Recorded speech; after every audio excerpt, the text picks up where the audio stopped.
भक्तजनों, आप सभी को जय श्री कृष्णा। सोमवती अमावस्या पर भूलकर भी न करें ये काम। जी हाँ दोस्तों, वरना हो जाओगे कंगाल, हो जाओगे राजा के रंक। चैत्र माह में अमावस्या व्रत का भी विशेष महत्व है। बता दें कि इस वर्ष चैत्र मास की अमावस्या तिथि सोमवार के दिन पड़ रही है। इसे सोमवती अमावस्या के नाम से जाना जाता है। धार्मिक मान्यता के अनुसार इस खास अवसर पर तर्पण करने से पितृ प्रसन्न होते हैं और साधक को जीवन में सुख समृद्धि और संतान की प्राप्ति होती है। अमावस्या का बड़ा धार्मिक और आध्यात्मिक महत्व है। सोमवार को पड़ने वाली अमावस्या तिथि को सोमवती अमावस्या के नाम से जाना जाता है। सनातन धर्म में सोमवती अमावस्या को लेकर कई सारे नियम बताए गए हैं, जिनका पालन करना बेहद जरूरी है। इस साल की पहली अमावस्या 8 अप्रैल 2024 को पड़ रही है। ऐसा कहा जाता है कि इस दिन पूजा पाठ पर ज़्यादा जोर देना चाहिए, क्योंकि नकारात्मक शक्तियाँ ज़्यादा प्रबल होती हैं। धार्मिक मान्यताओं के अनुसार सोमवती अमावस्या बेहद महत्वपूर्ण होती है। यह दिन पितरों की पूजा के लिए समर्पित है। कई लोग अपने पितरों की शांति के लिए इस शुभ दिन पर पितृ तर्पण और पितृ पूजा करते हैं। ऐसी मान्यता है कि इस दिन पितरों का तर्पण करने से उन्हें मोक्ष की प्राप्ति होती है, साथ ही उनका विशेष आशीर्वाद भी प्राप्त होता है। अगर आप पितृदोष की समस्या से लगातार परेशान हैं तो आपको इस दिन पितरों की पूजा जरूर करनी चाहिए। पंचांग के अनुसार चैत्र माह कृष्ण पक्ष की अमावस्या तिथि की शुरुआत 8 अप्रैल को सुबह 3:21 से होगी और इसका समापन इसी दिन रात 11:50 पर होगा। ऐसे में सोमवती अमावस्या 8 अप्रैल को मनाई जाएगी। इस दिन आप स्नान और दान सुबह 4:32 से लेकर सुबह 5:18 तक कर सकते हैं। जी हाँ भक्तजनों, सोमवती अमावस्या नियम 1। सोमवती अमावस्या के दिन सुबह ब्रह्म मुहूर्त में उठें और दिन की शुरुआत देवी देवता के ध्यान से करें। इसके बाद पवित्र नदी या फिर घर में पानी में गंगा जल मिलाकर स्नान करें। अब भगवान सूर्य देव को जल अर्पित करें। इसके पश्चात भगवान शिव और माँ पार्वती की पूजा करें। भोलेनाथ का फल फूल भांग धतूरा बेलपत्र अर्पित करें। अब दीपक जलाकर आरती करें और शिव स्तोत्र और शिव चालीसा का सच्चे मन से पाठ करें। इसके पश्चात सुख समृद्धि और शांति की कामना करें। अब भोग लगाकर लोगों में प्रसाद का वितरण करें। नंबर 2, यह दिन दान पुण्य के लिए शुभ माना जाता है। भारत के कुछ हिस्सों में लोग इस दिन व्रत रखते हैं। इस दिन लोग विभिन्न प्रकार की धार्मिक विधियां करते हैं। इस दिन गंगा स्नान करना शुभ माना गया है। इस दिन पीपल पर कच्चे दूध में जल मिलाकर चढ़ाएं और 7 बार उसकी परिक्रमा लगाएं। इस तिथि पर जल में तिल मिलाकर पितरों के नाम का दक्षिण दिशा में तर्पण करें। विधि अनुसार शिव पूजन करें। भगवान सूर्य को अर्घ्य दें। इस दिन गरीबों की मदद जरूर करें। इस तिथि पर गाय को चारा खिलाना भी शुभ माना जाता है।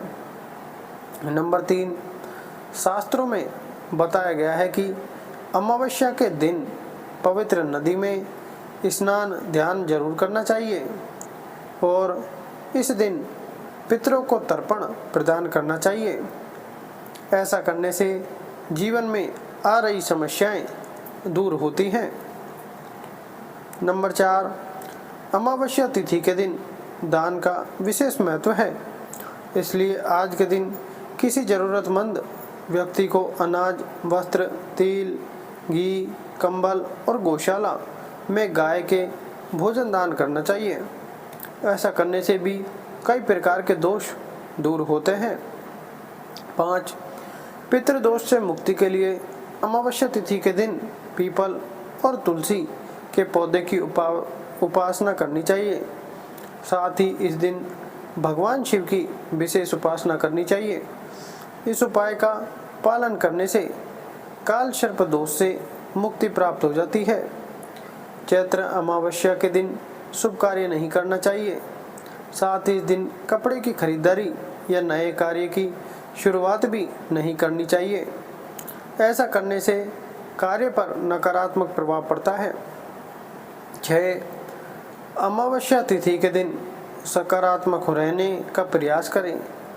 अमावस्या नकारात्मक शक्तियों के प्रबल होने का खतरा बना रहता है।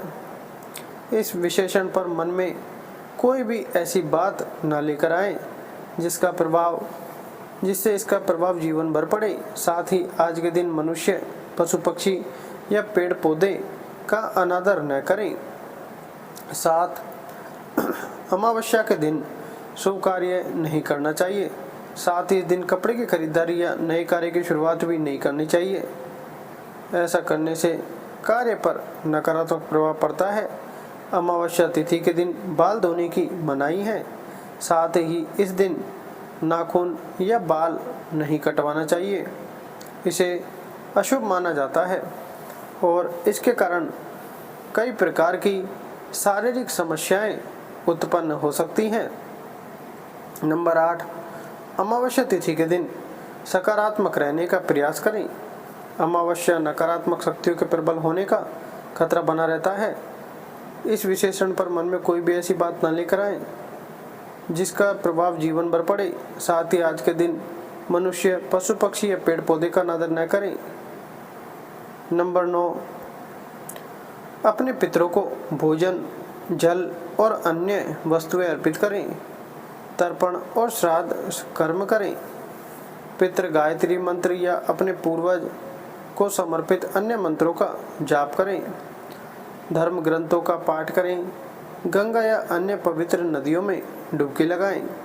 दान करें और जरूरतमंदों की मदद करें। पूजा पाठ पर ज़्यादा से ज़्यादा जोर दें। बड़ों का सम्मान करें। इस तिथि पर धार्मिक स्थानों पर अवश्य जाएं। भगवान श्री विष्णु की पूजा करें। नंबर 10. मांसाहारी भोजन या शराब का सेवन न करें। कुछ खाने की चीज़ें जैसे चना, मसूर दाल, सरसों का साग और मूली न खाएं। जानवरों को परेशान न करें। किसी का अपमान करने से बचें। कोई भी शुभ समारोह जैसे शादी या सगाई न करें। स्थिति पर क्रोध करने से बचें। स्थिति पर कोई भी ऐसा कार्य न करें जिससे पितृदोष लगे। जी हाँ भक्तजनों, नंबर 11. सोमवती अमावस्या के दिन आप सूर्योदय के समय से ही स्नान और दान कर सकते हैं। सोमवती अमावस्या पर स्नान दान करने से पुण्य तो मिलता ही है। व्रत रखकर शिव पूजा करने से मनोकामनाएं पूरी होती हैं।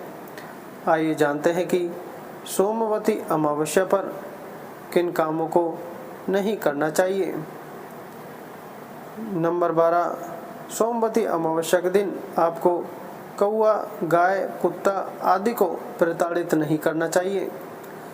धार्मिक मान्यताओं के अनुसार इन जीवों के माध्यम से ही आपके पितृ अमावस्या के दिन दिए गए भोजन को ग्रहण करते हैं और इन जीवों को पंचबली कर्म में बड़ा महत्व है। इनको प्रताड़ित करने से आपके पितृ आपसे नाराज हो सकते हैं।